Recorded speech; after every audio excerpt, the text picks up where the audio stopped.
नमस्कार दोस्तों, मेरा नाम है अंशुमन नायक और आप सभी का बहुत बहुत स्वागत है इंडियन डिफेंस न्यूज के डिफेंस टॉक सीरीज में, जहां पर हम रोज नए नए डिफेंस अपडेट्स के बारे में बात करते हैं। तो चलिए देर न करते हुए आज की वीडियो शुरू करते हैं।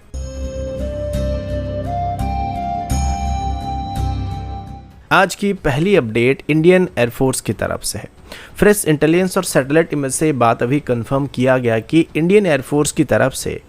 ऑपरेशन सिंदूर के दौरान पाकिस्तानी एयरफोर्स के शाहबाज एयरवेस में डिप्लॉयड रैक 3D सर्वेलेंस रडार को सक्सेसफुली डिस्ट्रॉय कर दिया गया था। ये एयरवेस जैकोबाबाद में मौजूद है, जहां पाकिस्तानी एयरफोर्स के F-16 स्क्वाड्रन को डिप्लॉय किया जाता है। ये रडार स्पैडा 2000 एयर डिफेंस सिस्टम का कोर पार्ट था, जिसे इटली के लेनार्डो कंपनी की तरफ से डेवलप किया गया था। रैक 3D एक 3D सर्वेलेंस रडार है जिसका डिटेक्शन रेंज अप्रोक्सीमेटली 100 किलोमीटर के आसपास है और ये पाकिस्तानी एयरफोर्स की स्पैडा बैटरीज को रियल टाइम ट्रैकिंग और टारगेटिंग में मदद करता है। स्पैडा 2000 सिस्टम एस्पाइड 2000 मिसाइल के साथ एक मीडियम रेंज की surface to air missile shield को प्रोवाइड करता है, जो कि 25 किलोमीटर के आसपास टारगेट को एंगेज कर सकता है। अभी पता चला है कि ऑपरेशन सिंदूर के दौरान इंडियन एयरफोर्स की तरफ से खास करके इसके रडार को ही टारगेट किया गया था और इसे टारगेट करने के लिए इंडियन एयरफोर्स की तरफ से नागास्त्र 1 मुनीशन का इस्तेमाल किया गया था, जो कि एक लॉटरिंग मुनीशन है। इंडियन एयरफोर्स का कहना है कि इस रडार को हिट करने से शहबाज एयरवेस की एयर डिफेंस और सिचुएशनल अवेयरनेस एकदम से ब्लाइंड हो गया था।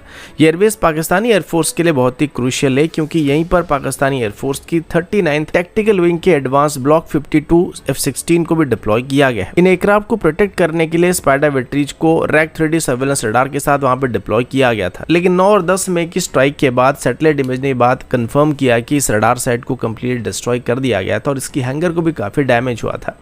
इंडियन एयरफोर्स के ऑफिशियल के हिसाब से सिर्फ 4 दिन के कॉन्फ्लिक्ट में ही पाकिस्तानी एयरफोर्स की अप्रोक्सीमेटली 20% से ज्यादा एयर डिफेंस इंफ्रास्ट्रक्चर को डिस्ट्रॉय कर दिया गया था, डिसेबल कर दिया गया था और इसकी वजह से पाकिस्तान को अपने बाकी रडार को बंद करना पड़ा था, जिससे उनकी पूरी सर्वेलेंस सिस्टम ब्लैकआउट में चला गया था और इसी वजह से 10 मई को पाकिस्तान की तरफ से सीज फायरिंग का रिक्वेस्ट किया गया था।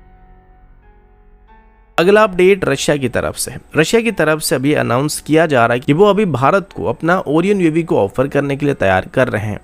जो कि एक मेल कैटेगरी का ड्रोन है और ये ऑफर भारत की ट्राई सर्विस रिक्वायरमेंट के लिए रखा जाने वाला है, जहां आर्मी, नेवी और एयरफोर्स के लिए अभी 76 मेल यूएवी को एक्वायर करने का प्लान किया जा रहा है, जो कि इंटेलिजेंस, सर्वेलेंस और रिकॉनेंस के साथ साथ प्रिसिशन स्ट्राइक मिशन के लिए भी डिप्लॉय किए जा सकते हैं। अभी रशिया की तरफ से ओरियन यूएवी की जो वेरिएंट भारत को ऑफर किया जा रहा है वो इसका एक्सपोर्ट मॉडल होने वाला है, जिसको ओरियन ई कहा जाता है। इस ड्रोन को रशिया की तरफ से सीरिया में और यूक्रेन में कॉन्फ्लिक्ट के दौरान डिप्लॉय किया गया और इसकी मदद से कई सक्सेसफुल कॉम्बैट मिशन को भी कंडक्ट किया गया था, जिसका मतलब साफ है कि पहले से ये बैटल प्रूवन सिस्टम बन चुका है। इसकी टेक्निकल फीचर के बारे में बात करें तो ओरियन ई की लेंथ करीब 8 मीटर के आसपास है और इसका विंग स्पैन करीब 16.8 मीटर है और इसका maximum take off weight around 1150 kg के आसपास है। इसका एंडोरेंस भी लगभग 24 घंटे के आसपास है, जिसमें ये 60 kg तक की पेलोड को कैरी कर सकता है और मैक्सिमम सर्विस सेलिंग के बारे में बात करें तो ये करीब 7500 मीटर की हाइट तक उड़ान भर सकता है। इन ड्रोन्स का communication range line of site engagement के लिए 250 किलोमीटर तक हो सकता है, लेकिन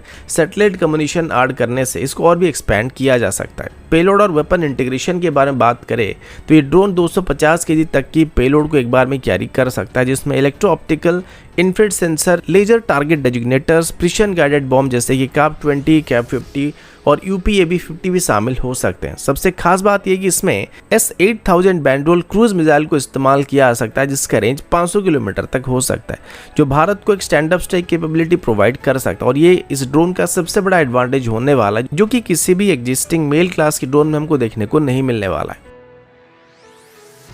अगला अपडेट DRDO की तरफ से है और अभी हम खास करके LR एलिसियम यानी long range land attack cruise missile programme के बारे में बात करने वाले हैं। रिपोर्ट के मुताबिक AD जो कि इस मिसाइल की डेवलपमेंट को लीड कर रही है, अभी इसकी रेंज को फेज वाइज मैनर में एक्सपेंड करने का प्लान बना रहा है। अभी इस मिसाइल की रेंज 1000 किलोमीटर तक है और इस 1000 किलोमीटर वाली रेंज को पहले से सक्सेसफुली टेस्ट किया जा चुका है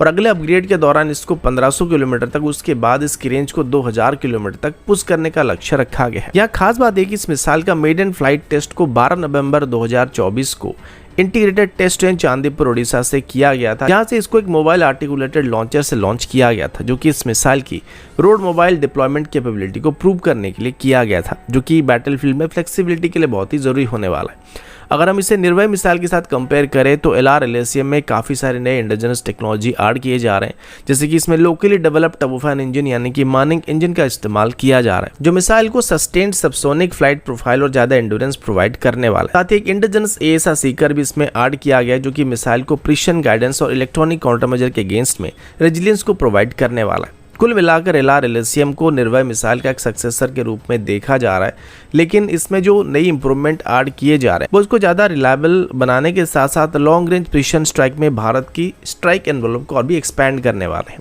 अगर फ्यूचर अपग्रेड के बारे में बात करें तो 2000 किलोमीटर की रेंज के साथ ये मिसाइल भारत के बैलिस्टिक और क्रूज मिसाइल आर्सेनल को कॉम्प्लीमेंट करने वाला है और ये ना सिर्फ डिटरेंस कैपेबिलिटी के लिए यूजफुल होने वाला है, बल्कि कन्वेंशनल स्ट्राइक रोल में भी एक पावरफुल ऑप्शन प्रोवाइड करने वाला है। अगला अपडेट इंडियन आर्मी की तरफ से है। इंडियन आर्मी की तरफ से अभी अपने आर्मर्ड वॉरफेयर कैपेबिलिटी को नेक्स्ट लेवल पर ले जाने के लिए एक नई इनिशिएटिव को शुरू किया जा रहा है, जिसमें हमारे हर एक मेन बैटल टैंक को अभी एक डेडिकेटेड ड्रोन से इंटीग्रेट करने का प्लान किया जा रहा है, जिसे ISR यानी कि इंटेलिजेंस, सर्वेलेंस और रिकॉनेंस मिशन के लिए इस्तेमाल किया जा सकता है। ये प्रोग्राम 2028 से शुरू होने वाला और धीरे धीरे आर्मी अपने 3000 से ज्यादा टैंक, जिसमें T-90 भीष्म टैंक और हमारे अर्जुन मेन बैटल टैंक शामिल होने वाले हैं, उन सभी पर इन कॉम्बैट ड्रोन सिस्टम को डिप्लॉय किया जाने वाला है। ये ड्रोन डायरेक्टली टैंक से लॉन्च होने वाले हैं और लाइव वीडियो फीड प्रोवाइड करने वाले हैं, जिससे टैंक कमांडर को 360 डिग्री बैटलफील्ड अवेयरनेस मिलने वाला है। इसका फायदा ये होगा कि कमांडर्स को बेहतर प्लानिंग, मूवमेंट और प्रिसिशन टारगेटिंग करने में मदद मिलने वाली है। ये ड्रोन लाइटवेट, रग्ड और ऑल टेरेन ऑपरेशन के लिए कैपेबिलिटी के साथ आने वाले हैं, जिस वजह से इनको राजस्थान की डेजर्ट कंडीशन से लेकर लाइन ऑफ एक्चुअल कंट्रोल के हाई एल्टीट्यूड और कोल्ड वेदर कंडीशन में भी ऑपरेट करना पॉसिबल होने वाला है। ये ड्रोन मल्टीपल मिशन के लिए डिजाइन किए जाने वाले हैं। पहला, इससे रियल टाइम ISR यानी एनिमी की पोजीशन, टेरेन और एम्ब्यूज पॉइंट को डिटेक्ट करना। दूसरा, टारगेट आइडेंटिफिकेशन यानी कि इलेक्ट्रो ऑप्टिकल और थर्मल सेंसर की मदद से दुश्मन की टैंक्स, इन्फेंट्री या फोर्टिफाइड पोजीशन को लोकेट करना। और तीसरा, एंटी टैंक थ्रेट को काउंटर करना, जिसमें anti tank guided missile team या लॉटरिंग मुनिशन को पहले से स्पॉट करना इसका मेन काम होने वाला है। सोर्सेज के हिसाब से कुछ कन्फिगरेशन में ये ड्रोन माइक्रो एक्सप्लोसिव पेलोड को या लेजर गाइडेड मुनिशन को डिलीवर करने में सक्षम होने वाला है। मतलब एक मेन बैटल टैंक के पास अपना एक मिनी एयर एसेट भी मौजूद होने वाला है, जो कि डायरेक्टली दुश्मन के टैंक या हाई वैल्यू टारगेट को एंगेज कर सकेगा। ये अप्रोच रशिया और यूक्रेन के वार में जो FPV ड्रोन का इस्तेमाल हो रहा था, उसका एक कॉस्ट इफेक्टिव और लीथल ऑप्शन बन सकता है। अभी आर्मी की तरफ से VTOL यानी वर्टिकल टेक ऑफ और लैंडिंग कैपेबल ड्रोन को टेस्ट भी किया जा रहा है, जिसे टैंक से लॉन्च करके रिकवर किया जा सकता है। ट्रायल में एंडोरेंस, पेलोड कैपेसिटी और इलेक्ट्रॉनिक वॉरफेयर एनवायरनमेंट में इसकी सर्वाइविलिटी को टेस्ट किया जा रहा है, क्योंकि बैटलफील्ड में जैमिंग और स्पूफिंग हमेशा एक बड़ी चैलेंज बनने वाली है। तो इस वजह से इनका इलेक्ट्रॉनिक वॉरफेयर एनवायरनमेंट में सर्वाइव करना काफी जरूरी होने वाला है। इन ड्रोन्स में AI based automatic target recognition, GPS independent navigation system और एंटी जैमिंग टेक्नोलॉजी भी इंटीग्रेट किया जाने वाला है, जिसे रियल बैटलफील्ड में ऑपरेट करने में सक्षम होने वाले हैं।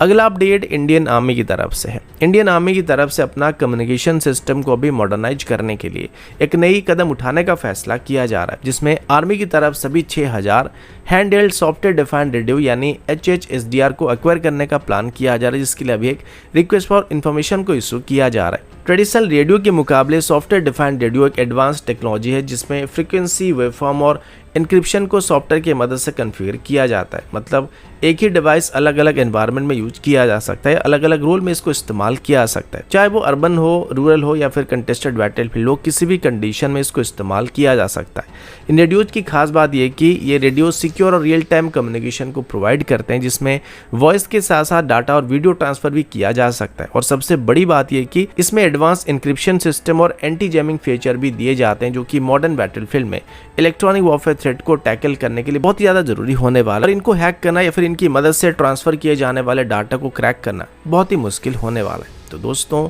अभी के लिए इतना ही। मिलता हूँ आपसे अगले वीडियो में, तब तक के लिए जय हिंद, वंदे मातरम।